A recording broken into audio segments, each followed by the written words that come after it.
módulo del curso de actualización sobre el nuevo sistema de justicia laboral, donde abordaremos algunas de las principales o más relevantes obligaciones internacionales de México en materia de trabajo. En esta ocasión nos centraremos en 5 temas principales. El primero de ellos será los convenios fundamentales de la Organización Internacional del Trabajo. Como segundo punto, el convenio 87 sobre la libertad sindical y la protección del derecho de sindicación. Posteriormente, el convenio 98 sobre el derecho de sindicación y negociación colectiva. Veremos también algunos criterios del Comité de Libertad Sindical de la OIT. Y finalmente, el Tratado de Libre Comercio entre México, Estados Unidos y Canadá, el TEMEC, y su relación con la reforma laboral. Iniciaremos con los convenios fundamentales de la Organización Internacional del Trabajo. Aquí, a manera de contexto, quisiera compartir con ustedes alguna información sobre la Organización Internacional del Trabajo para entrar en materia de los convenios fundamentales. La OIT fue creada en 1919 como parte del Tratado de Versalles, que fue tratado de paz que se suscribió al final de la Primera Guerra Mundial, en donde una comisión del trabajo establecida por la Conferencia de Paz elaboró su constitución. En este instrumento se establecieron tanto principios universales y esenciales que podemos encontrar en su preámbulo. Aquí se hace un reconocimiento a la importancia de la justicia social para el logro de la paz, en contraste a un entorno de explotación de los trabajadores en los países que venían de la Revolución Industrial. La OIT es el mecanismo multilateral más antiguo, que cumplió el año pasado su centenario. Una cuestión que le caracteriza a la OIT es que es un organismo único en su composición, ya que se integra por representantes de trabajadores, de empleadores y de gobiernos, y todas sus decisiones son tomadas por las 3 partes, lo que no ocurre en otros organismos internacionales, cuyas decisiones son tomadas por los gobiernos. Cabe señalar que México se sumó a la organización el 12 de septiembre de 1931, y es precisamente la OIT la que desde su primera reunión como parte de la Conferencia Internacional de Trabajo comienza a adoptar normas internacionales con el propósito de reglamentar a nivel internacional todos aquellos derechos laborales. Ahora bien, como parte de estos antecedentes resulta necesario explicar qué son las normas internacionales del trabajo para posteriormente entrar en materia de los convenios fundamentales. La política normativa de la OIT no podría entenderse sin algunas de sus características principales, que son el tripartismo.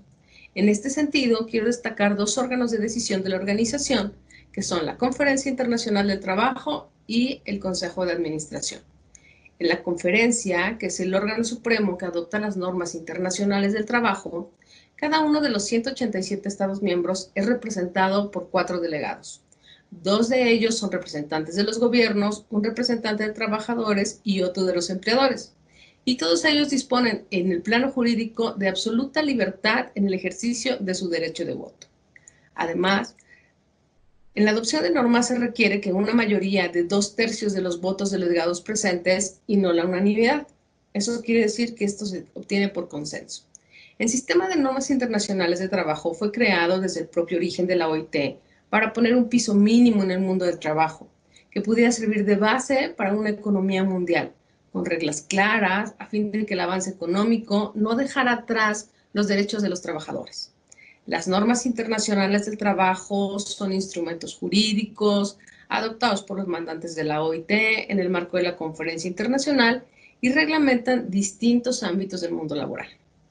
Aquí quiero destacar un punto particular, que es el hecho en que México, a la luz de la reforma de derechos humanos y el principio de convencionalidad, los instrumentos internacionales que abarcan no solo los convenios de la OIT y las convenciones de Naciones Unidas y regionales, como pueden ser las americanas, sino también aquellos tratados comerciales que contienen disposiciones laborales de los que nuestro país es parte, se encuentran por encima de las leyes nacionales, siempre y cuando beneficien a los trabajadores.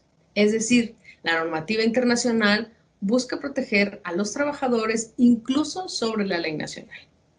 Pero la normativa de la OIT no es un simple catálogo de instrumentos, sino es un conjunto de normas que abarcan la mayor parte de los temas del derecho del trabajo, por un lado, y por otra el procedimiento establecido para su adopción, lo que permite una economía de medios para que dentro de un plazo de 2 años estos sean adoptados.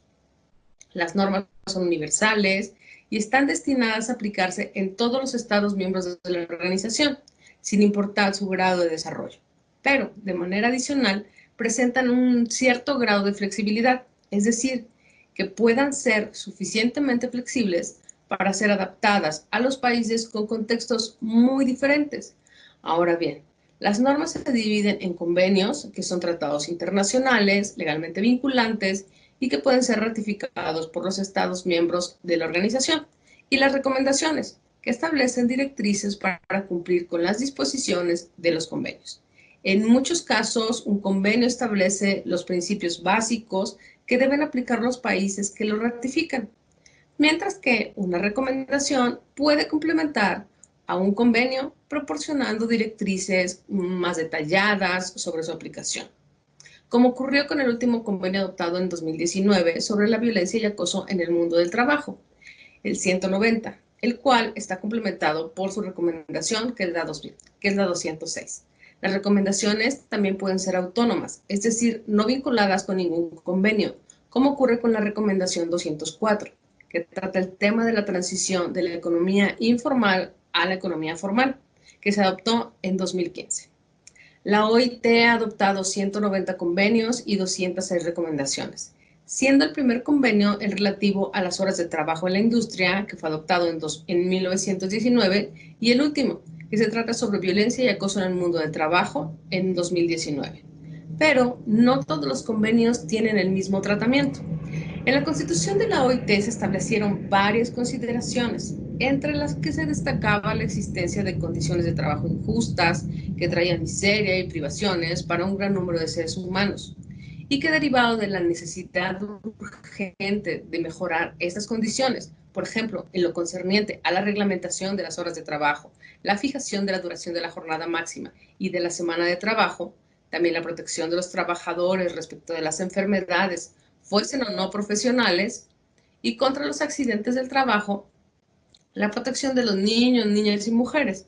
Y este texto finaliza, y quiero citar, considerando que si cualquier nación no adoptare un régimen de trabajo realmente humano, esta omisión constituiría un obstáculo a los esfuerzos de otras naciones que deseen mejorar la suerte de los trabajadores en sus propias ideas. Es así que después, en los años 90, con la aceleración de la globalización y la liberalización del comercio, se propuso que el respeto de determinadas normas internacionales fuese un requisito previo para la participación en los países en el nuevo sistema de comercio.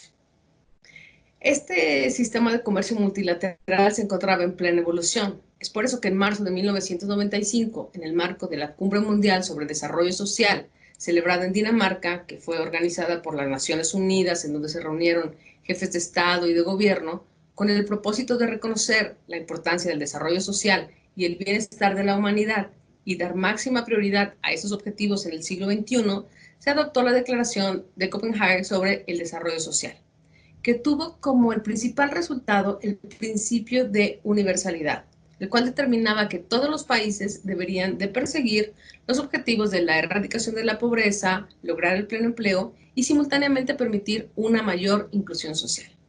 Esta cumbre puso por primera vez a la gente y a las preocupaciones sociales en el centro de la agenda internacional. Es así que este instrumento, dentro de su tercer compromiso, obliga a los gobiernos a promover el objetivo del pleno empleo como una prioridad básica de las políticas económicas y sociales para todas las mujeres y hombres, y que ellos pudieran conseguir medios de vida seguros y sustentables mediante el trabajo y el empleo elegidos libremente. Así, en este mismo compromiso se reconoce la necesidad de alcanzar el objetivo de velar por la existencia de buenos puestos de trabajo, pero también para salvaguardar los derechos e intereses básicos de los trabajadores, y con este fin, la observancia de los convenios pertinentes internacionales del trabajo para proteger y fomentar el respeto a los derechos básicos de los trabajadores. Aquí se incluyó la prohibición del trabajo forzoso, la prohibición del trabajo infantil, la libertad sindical, el derecho de organización y negociación colectiva y también la no discriminación en el empleo. Posteriormente fue en el año de 1996, en la primera conferencia ministerial en el marco de la Organización Mundial del Libre Comercio, la OMC, celebrada en Singapur, en donde se establece lo que se denomina como cláusula social. Antes de construir esta cláusula, en una perspectiva económica, los países tenían la preocupación fundamental de competir en igualdad de condiciones con productos en cuya fabricación no se habían respetado ni siquiera los más básicos derechos laborales y que consecuentemente también tenían un costo de producción más bajo. El fenómeno de competencia desleal que se origina entre estos productos y los elaborados con mano de obra en aquellos países que garantizan el cumplimiento de estos derechos se denomina dumping social. Entonces, se dieron algunas iniciativas para hacer frente a este fenómeno, especialmente la de limitar o prohibir todas las importaciones de productos de aquellos países procedentes de ramas o de empresas quizá que ofrecían a los trabajadores condiciones de trabajo por debajo de determinadas normas mínimas. Pero no fue sino hasta la primera reunión de la OMC donde se plantó la necesidad de que este organismo regulara de manera definitiva la aplicación de estas restricciones comerciales contra los países que no garantizaran a su mano de obra unas condiciones de trabajo dignas. Esta declaración ministerial puso de manifiesto el compromiso con las normas de trabajo internacionalmente reconocidas y también estableció a la OIT como el órgano competente para establecer estas normas y ocuparse de ellas. Es en ese entonces cuando la OIT buscó establecer una vinculación entre el crecimiento económico y el progreso social, pero algo no tan rígido como la ratificación, sino que permitiera a cada país generar las condiciones necesarias para proteger ciertos principios conforme su legislación y la práctica lo permitieran, pero con el objetivo de promover, respetar y hacer realidad los derechos humanos de todos los trabajadores. Es así como surge la Declaración de Principios y Derechos Fundamentales de Trabajo de 1998, donde la OIT reconoce 8 de sus convenios como fundamentales.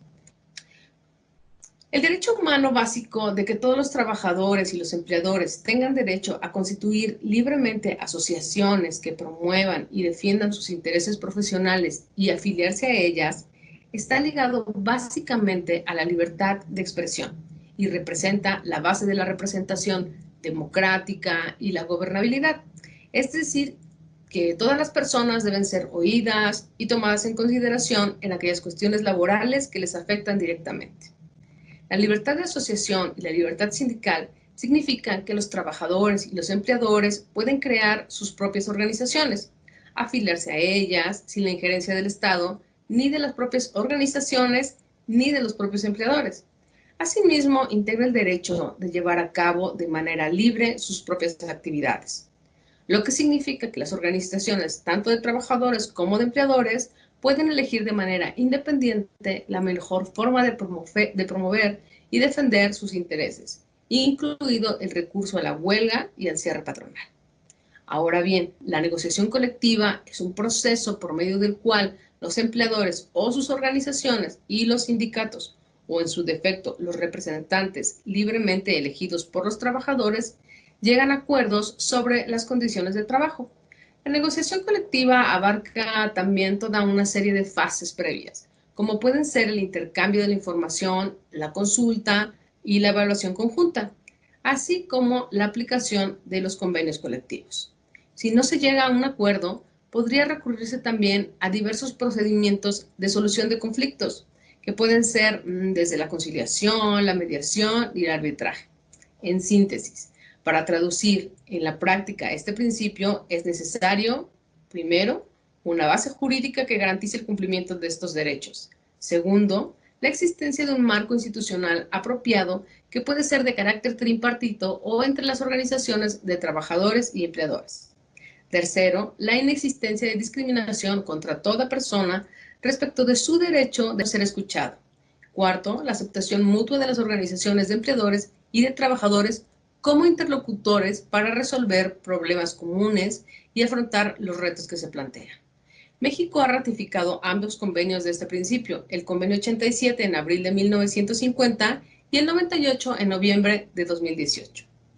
Ahora bien, respecto del siguiente principio, entendemos al trabajo forzoso como aquel trabajo o servicio que se impone de manera coercitiva, ya sea por el Estado o por cualquier individuo que tiene la voluntad y el poder de amenazar a los trabajadores con graves vejaciones. Por ejemplo, ejerciendo violencia física o explotación sexual, limitándoles sus movimientos o impidiéndolos el libre tránsito. A manera de ejemplo, un trabajador está en una situación de trabajo forzoso cuando el empleador le confisca los documentos de identidad, le prohíbe salir o lo amenaza con malos tratos o no le paga su salario en caso de que éste le desobedezca. Otro ejemplo puede ser que algunos miembros de una comunidad sean obligados a prestar ayuda para la construcción de caminos o de una carretera, o cuando los policías amenazan a hombres y mujeres y niños si no se presentan a realizar estas actividades cuando han sido convocados a llevar a cabo esas tareas. También hay otro tipo de trabajo forzoso que es la servidumbre por deudas. Esta ocurre, por ejemplo, cuando un campesino pobre y quizá analfabeto se compromete a trabajar para un intermediario, con el objetivo de pagar una deuda en un determinado plazo. Imaginen que este campesino, antes de cumplir con ese plazo, fallece. Entonces, en ciertos lugares, esta deuda se transmite a un familiar o a sus hijos, y así puede ocurrir en muchos lugares. Entonces, este trabajador depende completamente del intermediario, que en ocasiones le hace trabajar en condiciones que se asemejan a la esclavitud. Otra práctica consiste en atrapar a la gente por medio de deudas, con adelantos o préstamos. También se puede recurrir al secuestro, en particular de niños, donde los empleadores en el lugar de destino no dan a sus víctimas la posibilidad de escoger el tipo de trabajo ni las condiciones de empleo. Este tipo de intimidación puede ir desde la amenaza hasta los malos tratos físicos como sexuales. Cabe decir que México ratificó el Convenio 29 en marzo de 1934 y el 105 en junio de 1959, y actualmente está en proceso de análisis para la ratificación del protocolo de 2014 al Convenio 29.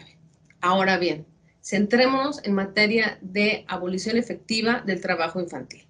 Sabemos que niñas, niños y adolescentes gozan de los mismos derechos humanos que cualquier otra persona. Sin embargo, al carecer de las condiciones para defender sus intereses en un mundo de adultos, tienen también el derecho a una protección especial en virtud de su edad y en particular contra la explotación económica y contra todo tipo de trabajo que sea peligroso para su salud o que impida su desarrollo. Este principio también implica que todos los niños tienen la oportunidad de desarrollar plenamente sus facultades, tanto físicas como mentales. Es decir, busca terminar con las formas de trabajo infantil que pongan en peligro su educación. Cabe señalar que esto no significa que tenga que abolirse todo tipo de trabajo, sino que haya una distinción clara entre las formas de trabajo aceptables que pueden realizarse y aquellas que son inaceptables y que por lo tanto deben prohibirse. Para que los gobiernos garanticen este principio, deben fijar una edad o edades mínimas para la admisión de los menores de edad en distintos empleos de trabajo. Por ejemplo, en México se estableció en la Constitución, tras la reforma de 2014, como edad mínima de admisión al empleo los 15 años. Hay también ciertas formas de trabajo a las cuales se les califica de peores formas de trabajo infantil, las cuales están descritas por el Convenio 182 y son totalmente inaceptables y existe el compromiso de eliminarlas de manera inmediata y urgente. Entre estas se encuentran la esclavitud, el tráfico de personas, la servidumbre por deudas y otras formas de trabajo forzoso como son la prostitución, la pornografía y el reclutamiento forzoso de niños con fines militares y su utilización en actividades ilícitas como puede ser el tráfico de drogas. También se incluyen trabajos peligrosos que pueden perjudicar la salud, la seguridad y la moralidad de los niños. Esta lista se debe de fijar por los gobiernos. En México se encuentran contenidas en el artículo 176 de la Ley Federal del Trabajo. México ratificó el Convenio 138 en junio de 2015 y el Convenio 182 en junio de 2000. Y finalmente, el último de los principios hace referencia a la discriminación en materia de empleo y ocupación. Entendamos que la discriminación puede darse en contextos muy diferentes, ya que puede afectar tanto a hombres como a mujeres, en función de su sexo o por la raza, el color de la piel, el origen social, la religión o inclusive sobre las opiniones políticas. La discriminación niega a los individuos la oportunidad de desempeñarse en un mercado laboral y priva a la sociedad de lo que ellos podrían aportar en este contexto. Este principio llama a eliminar los obstáculos y garantizar la igualdad de acceso tanto a la formación como a la educación y determinar las condiciones necesarias para poder crear y dirigir empresas de cualquier tamaño. Asimismo, establece la obligación de poner en práctica una contratación equitativa, en donde las condiciones de trabajo, la remuneración, las prestaciones, los ascensos e incluso la terminación de la relación laboral sean iguales para todos. Hay dos tipos de discriminación, la directa y la indirecta. La primera de ellas se da cuando la legislación o la práctica establecen de manera explícita un motivo particular para denegar la igualdad de oportunidades. Un ejemplo claro de ello era la solicitud de prueba de no embarazo para la contratación, misma que constituía una práctica y que fue prohibida en la Ley Federal de Trabajo hasta 2012. Ahora bien, la discriminación indirecta se da cuando la legislación o la práctica son neutrales, pero en realidad dan lugar a exclusiones, como puede ser exigir que los solicitantes de empleo tengan una determinada estatura, lo que excluiría a algunos tipos de personas. Por ello, si la estatura no es como tal una condición indispensable para efectuar el trabajo, estamos ante este tipo de discriminación. En términos generales, este principio implica que todos los individuos deben de tener las mismas oportunidades para adquirir los conocimientos y la capacitación que se requiere para desempeñar las actividades económicas que deseen llevar a cabo. Desde los gobiernos se deben adoptar medidas de promoción de la igualdad que hay que tener presentes, como son la diversidad de culturas, de lenguas, de responsabilidades familiares, entre otras. México ratificó el Convenio 100 sobre igualdad de remuneración en agosto de 1952 y el Convenio 111 en materia de discriminación de empleo y ocupación en septiembre de 1961. Para reconocer la importancia de estos principios es necesario saber que hoy, de acuerdo a cifras de la OIT, en el mundo 40.3 millones de personas son víctimas de esclavitud moderna. Esta cifra incluye a 24.9 millones de niños en trabajo forzoso y 15.4 millones en matrimonio forzoso, y que 1 de cada 4 víctimas de esclavitud moderna son niños, y que también que 152 millones de niños son víctimas del trabajo infantil. De estos, 73 millones realizan trabajos peligrosos, y casi la mitad de estos, o sea, 152 millones, son víctimas de trabajo infantil. Y estos niños tienen entre 5 y 11 años.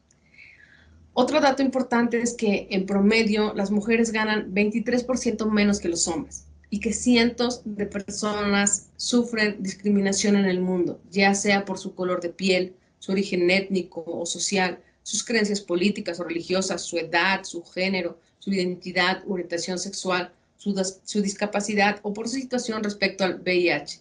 Y finalmente, compartirles que más del 40% de la población mundial vive en países que no han ratificado ninguno de los convenios sobre libertad y negociación colectiva. Si bien los principios de la Organización Internacional del Trabajo fijan umbrales mínimos, dejan a los Estados miembros tener un enfoque más amplio para que puedan utilizar en la legislación y la práctica nacional a fin de incluir medidas más integrales para aplicar estos preceptos. Entremos ahora al análisis de los convenios 87 y 98 de la OIT, ya que ambos instrumentos han tenido distintos panoramas en el contexto nacional. El convenio 87 sobre la libertad sindical y la protección del derecho de sindicación se adopta en la Conferencia Internacional del Trabajo en 1948. Y en este año también se construye el instrumento más importante en el marco internacional, que es la Declaración de los Derechos Humanos. Tras la Segunda Guerra Mundial, cuando el mundo estaba dividido en dos bloques, el oriental por una parte y el occidental por la otra, pero a través de este documento se logró un consenso sobre el valor supremo de la persona humana. Por su parte, el Convenio 98 sobre el derecho de sindicación y de negociación colectiva se adopta al año siguiente, en 1949. Recordemos que en ese mismo año se construye el Consejo de Europa, como la primera organización de Integración Regional, que es el antecedente de lo que hoy conocemos como la Unión Europea. El Convenio 87 fue ratificado por México en 1950, poco después de su adopción por la Conferencia. Ha sido ratificado por 155 países y es un instrumento esencial en un modelo de Estado democrático, ya que integra un derecho habilitante como un elemento de construcción de justicia social. Este instrumento está estructurado en 4 partes. La primera se refiere a la libertad sindical, la segunda a la protección del derecho de sindicación, el tercero contiene disposiciones diversas sobre las que habla de la aplicación en los territorios no metropolitanos y el cuarto son las disposiciones finales, que se refieren a la ratificación, el registro y la fecha de entrada en vigor internacional. Los elementos más relevantes que protege este instrumento son la libertad de los trabajadores, pero también la de los empleadores a constituir organizaciones, afiliarse a ellas, redactar sus estatutos, elegir a sus representantes, organizarse internamente, organizar su plan de acción, crear federaciones y confederaciones, afiliarse internacionalmente y no estar sujetos a disolución administrativa. Todo ello con la única obligatoriedad de cumplir con el principio de legalidad. Es decir, que la adquisición de la personalidad jurídica por las organizaciones de trabajadores y de empleadores y sus federaciones y confederaciones no puede estar sujeta a condiciones cuya naturaleza limite la aplicación de estas disposiciones. Otra cuestión importante de este instrumento es que tiene un alcance universal, es decir, aplica a todas las categorías de trabajadores y solo excluye a la policía y las Fuerzas Armadas. En términos generales, todo miembro de la organización que haya ratificado este instrumento se obliga a adoptar las medidas necesarias y apropiadas para garantizar a los trabajadores y a los empleadores el libre ejercicio del derecho de sindicación. Ahora bien, en términos de sindicalización, quiero compartir con ustedes algunos datos relevantes. De acuerdo con estadísticas disponibles sobre afiliación sindical de la Organización Internacional del Trabajo, el país que tiene la más alta tasa de sindicación es Islandia, con 90.4%, y el país con menor tasa de sindicación es Venezuela, con 0.2%. México se encuentra en una tasa de 12.5%, cercano a países como Polonia e India. Socios comerciales de México como Estados Unidos tienen un 10.3% y Canadá con un 28.4%. Ahora bien, centrémonos sobre el Convenio 98 relativo al derecho de sindicación y de negociación colectiva. Recordemos que para que exista una negociación colectiva plena deben darse 4 elementos principales: la libre, voluntaria, buena fe y el ánimo de llegar a acuerdos. Así, el Convenio 98 define la negociación colectiva como todas las negociaciones que tienen lugar entre un empleador y un grupo de empleadores, o una organización y varias organizaciones de empleadores por una parte, y una organización o varias organizaciones de trabajadores por la otra, con el fin principal de 3 cuestiones: fijar las condiciones de trabajo y empleo o regular las relaciones entre trabajadores y empleadores, y también entre regular las relaciones entre empleadores. Asimismo, sienta las bases y principios para que todos los trabajadores y empleadores ejerzan su derecho a constituir libremente asociaciones que promuevan y defiendan sus intereses. Otra cuestión importante es que esta protección debe aplicarse especialmente contra actos que tengan por objeto el sujetar el empleo de un trabajador a la condición de que no se afilie a un sindicato o a la de dejar de serlo, a despedir a un trabajador o perjudicarlo por causa de su afiliación sindical o de su participación en actividades sindicales. Cabe señalar que este instrumento también señala que los gobiernos deberán adoptar medidas especiales para estimular y fomentar el pleno uso y desarrollo de procesos de negociación voluntaria. Y finalmente, que este instrumento excluya a los funcionarios públicos de su ámbito de aplicación. El alcance, la cobertura y la frecuencia de la negociación colectiva y los temas que se negocian sirven típicamente para fijar las condiciones de empleo, los salarios, las relaciones entre las partes. El resultado de estas negociaciones es un convenio colectivo que proporciona protección a los trabajadores, legitimidad de las reglas establecidas y estabilidad a los empleadores. Especialmente en su artículo 4 llama a la autoridad a tomar medidas adecuadas a las condiciones nacionales cuando ello sea necesario para estimular y fomentar entre los empleadores y las organizaciones de trabajadores el pleno desarrollo y el uso de procedimientos de negociación voluntaria, con el objeto de reglamentar a través de los propios contratos colectivos las condiciones de empleo. La OIT recopila datos sobre las tasas de cobertura de la negociación sindical. Estas hacen referencia a la proporción de trabajadores cuyos salarios y condiciones salariales se encuentran regulados por un convenio. De acuerdo con estas cifras, existe un rango muy diferenciado y con niveles considerados como muy bajos, pues el caso de Turquía con 5.9, México que tiene un 9.9 y Estados Unidos que tiene un 11.5%. Niveles medio bajos como Japón que tiene un 16.7% o Reino Unido con un 26.3%, Sudáfrica que tiene 29.9%, y Canadá con 30.3%.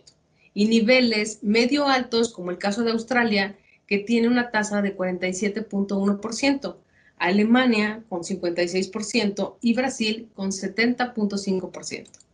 Pero el país que tiene la tasa más alta de cobertura de negociación colectiva es Francia, que abarca al 98.5% de todos los trabajadores.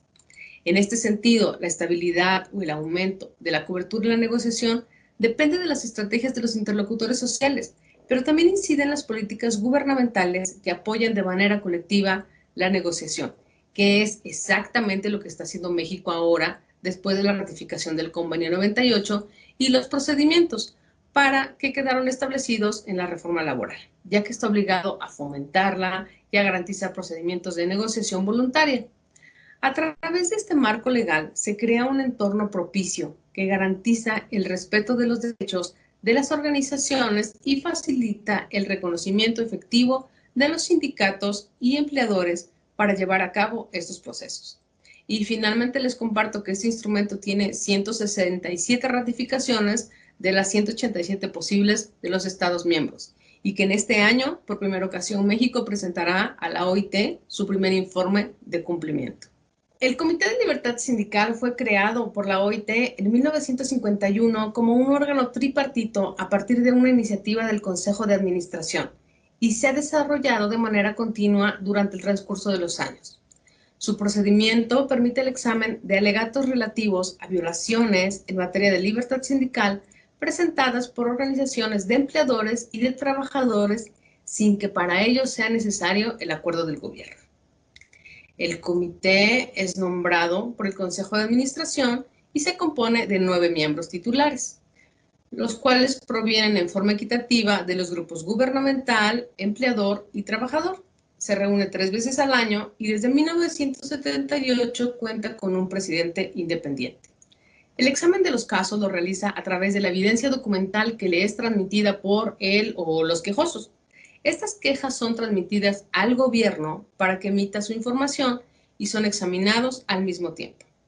El comité intenta idealmente llegar a una decisión unánime y esto ha sido notable ya que todas sus recomendaciones las ha emitido por consenso, lo que ha permitido de alguna forma que sus decisiones tengan más peso y garanticen un equilibrio entre los intereses de los miembros tripartitos.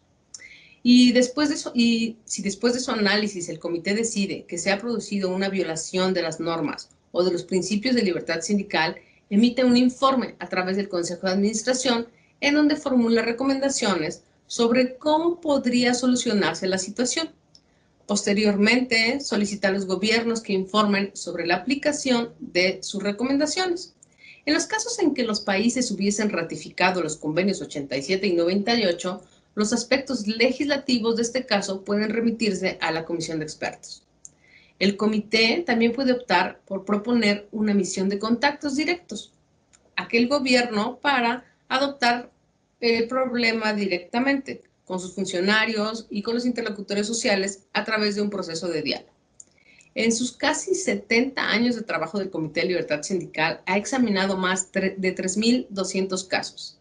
En más de 60 países de los 5 continentes ha actuado a instancias de las recomendaciones del comité y le han informado acerca de sus avances en materia de libertad sindical. El continente que más quejas ha tenido desde su constitución es el de América, con 1897. Le sigue Europa con 664 y África con 406. Asia y el Pacífico con 368 y finalmente los estados árabes con 47. Las conclusiones y recomendaciones del comité son formuladas a partir de quejas provenientes de organizaciones de trabajadores o empleadores, pero la mayoría de estas han sido presentadas por organizaciones de trabajadores. Dentro de los principales criterios que ha omitido el comité en la materia, voy a destacar 4 de ellos que son los más relevantes. En materia de libertad sindical, existe una categoría en los criterios del comité que hace referencia específica al derecho de los trabajadores y de los empleadores a constituir sin ninguna distinción organizaciones y de afiliarse a estas. Como principio general, destaca su referencia al artículo 2 del Convenio 87 y al término sin ninguna distinción, en donde señala que dicha expresión significa que se reconoce la libertad sindical sin discriminación de ninguna clase, debida a la ocupación, al sexo, al color, la raza, a las creencias, a la nacionalidad y a las opiniones políticas, entre otras. Pero no solo a los trabajadores del sector privado de la economía, sino también a los funcionarios y los agentes de servicios públicos en general. Por cuanto hace al derecho de los trabajadores y de los empleadores de constituir organizaciones sin autorización previa, el comité ha señalado que el principio de la libertad sindical podría ser letra muerta si para crear una organización los trabajadores y los empleadores tuviesen que obtener un permiso cualquiera o estar sujetos a una sanción, la cual puede ser discrecional de sus estatutos o de su reglamento administrativo. En este sentido, señala que si bien los fundadores de los sindicatos tienen que observar ciertos requisitos establecidos en la legislación, estos no deben equivaler prácticamente a una autorización previa, ni constituirse en un obstáculo para la creación de una organización, hasta el punto de que esto sea una prohibición pura y simple.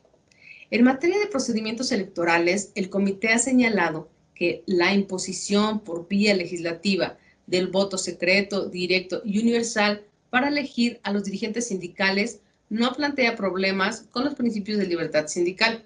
Este criterio está claramente reflejado en la reforma de la Ley Laboral de 2019.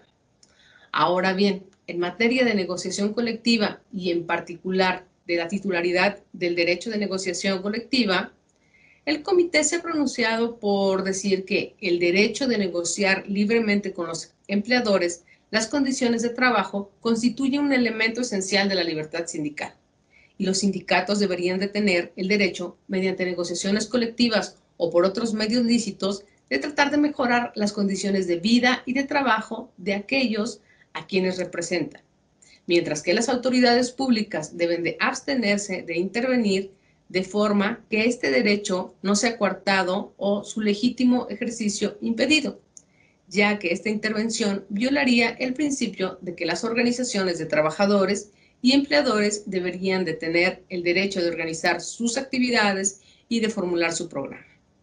Especialmente el Comité de Libertad Sindical ha contribuido en uno de los cambios que se realizaron al sistema de negociación colectiva en México y que constituyó sin duda un elemento indispensable. Fue el caso 2694 promovido en 2009 ante el Comité de Libertad Sindical por la Federación Internacional de Trabajadores de las Industrias Metalúrgicas, la FITIM, apoyada por la Confederación Sindical de las Américas, la CCA, y sindicatos mexicanos como la UNT, el Sindicato de los Trabajadores de la Universidad Autónoma Metropolitana, de la Industria Metálica, el acero, el hierro, Conexos, y el Sindicato Nacional de Trabajadores Mineros y Metalúrgicos, entre otros. En este caso, se realizó un cuestionamiento global al sistema de relaciones laborales como consecuencia de la práctica extendida de los contratos de protección. Este caso levantó definitivamente las alertas de la Organización Internacional del Trabajo y se inició con la solicitud de comentarios al gobierno sobre el tema.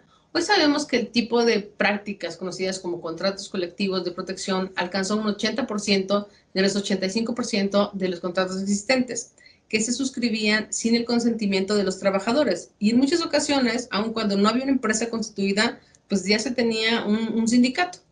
Derivado de la relevancia de este caso, en 2015, 2016 y 2018, México compareció ante el Comité de Aplicación de Normas de la conferencia para rendir públicamente respuesta a estos cuestionamientos. En esta comisión, el gobierno expone los derechos y los fundamentos jurídicos que tiene sobre la práctica, pero también comparecen representantes de empleadores y de trabajadores de todo el mundo, y también de México. Y otro Estado miembro puede hacer cualquier manifestación en esa misma comparecencia. Ahí muchos hicieron cuestionamientos fuertes sobre el modelo de sindicación y justicia laboral que prevalecía en ese momento. Los comentarios del comité en este caso fueron tomados en cuenta en la nueva reforma laboral y aplicados en el marco de la garantía de la negociación colectiva, establecida en la Ley Federal del Trabajo. Ahora bien, centrémonos en el TEMEC y sus implicaciones en la reforma laboral. En este sentido me refiero al Tratado de Libre Comercio entre México, Estados Unidos y Canadá. El Senado de la República, acorde con sus competencias, ratificó el TEMEC el 19 de junio de 2019. Por su parte, el 16 de enero de 2020, el Senado de Estados Unidos aprobó este instrumento y finalmente Canadá hizo lo propio el 13 de marzo. Así, se suscribió un nuevo acuerdo de alto estándar para el siglo XXI, a fin de apoyar el comercio mutuamente benéfico que conduce a mercados más libres y justos y al crecimiento económico y sólido en la región. Este instrumento entra en vigor el 1 de julio de 2020. El 10 de diciembre de 2019 se suscribió un protocolo modificatorio al texto que fuera publicado en octubre de 2018, que incluía un capítulo 23 laboral, que modificaba ciertos elementos de este instrumento, especialmente en materias como la laboral y la solución de controversias. Cabe mencionar que México es el principal socio comercial de Estados Unidos y el cuarto socio comercial de Canadá, lo que resalta la importancia de este bloque comercial. A través del capítulo 23 del TEMEC, todos los países se pronunciaron por reafirmar sus compromisos asumidos en la Declaración de la Organización Internacional del Trabajo de 1998, poniendo especial énfasis en garantizar la libertad de asociación, el reconocimiento efectivo del derecho a la negociación colectiva, la eliminación de todas las formas de trabajo forzoso u obligatorio, la abolición efectiva del trabajo infantil y la prohibición de las peores formas de trabajo infantil, así como otras protecciones laborales para niños y menores, la eliminación de la discriminación y condiciones aceptables de trabajo respecto a salarios mínimos, horas de trabajo, seguridad y salud en el empleo. El objetivo de nuestro país en esta negociación fue promover la aplicación de los derechos laborales fundamentales en la legislación laboral y también garantizar la protección de los trabajadores migrantes e impulsar una agenda de cooperación entre las partes. Dentro de su contenido se establecieron compromisos respecto a la aplicación efectiva de los derechos fundamentales en el trabajo, mismos que deberían de ser integrados en las legislaciones laborales. Pero especialmente integra el anexo 23A, que hace referencia a la representación de los trabajadores en la negociación colectiva, en donde México puede incluir algunas disposiciones específicas. Estas disposiciones son garantizar el derecho de los trabajadores a participar en actividades de negociación colectiva y también a formar o afiliarse al sindicato de su elección, hecho que se garantizó a través de la reforma en materia del voto directo, personal, libre y secreto, a fin de terminar con los contratos de protección. El establecimiento de procedimientos para que los trabajadores conozcan y aprueben el contenido de los acuerdos negociados y soliciten la negociación colectiva del contrato con el respaldo de una mayoría de los trabajadores, se ha integrado con la constancia de representatividad.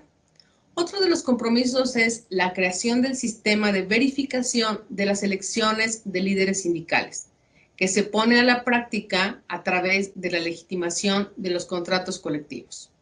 Una obligación más es el hecho de que previene el establecimiento de órganos independientes e imparciales para registrar las elecciones sindicales y resolver las controversias relacionadas con los contratos colectivos, mediante una legislación que establezca primero una entidad independiente para la conciliación y el registro de los contratos colectivos, hecho que se materializa con la creación del Centro Federal de Conciliación y Registro Laborales.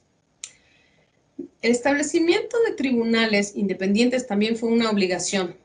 Estos tribunales deben resolver las controversias laborales y esta situación constituye el cambio de la justicia laboral para pasar de las juntas de conciliación y arbitraje a los tribunales laborales, transitando así a una justicia laboral más efectiva en donde tanto los tribunales del Poder Judicial de la Federación como los tribunales de las entidades federativas conocerán sobre los conflictos laborales. A través de la implementación de las disposiciones específicas en materia de negociación colectiva, México completó el proceso de implementación de la reforma constitucional en la materia de justicia laboral, la cual fue publicada el 24 de febrero de 2017 con la reforma de mayo de 2019. Estas medidas promoverán la resolución pronta y expedita de conflictos laborales e impulsarán la contratación colectiva en México, con el fin de mejorar las condiciones laborales de los trabajadores. Y con este último punto doy fin a este módulo, esperando que haya sido de su interés y que concluyan satisfactoriamente el presente curso. Muchas gracias.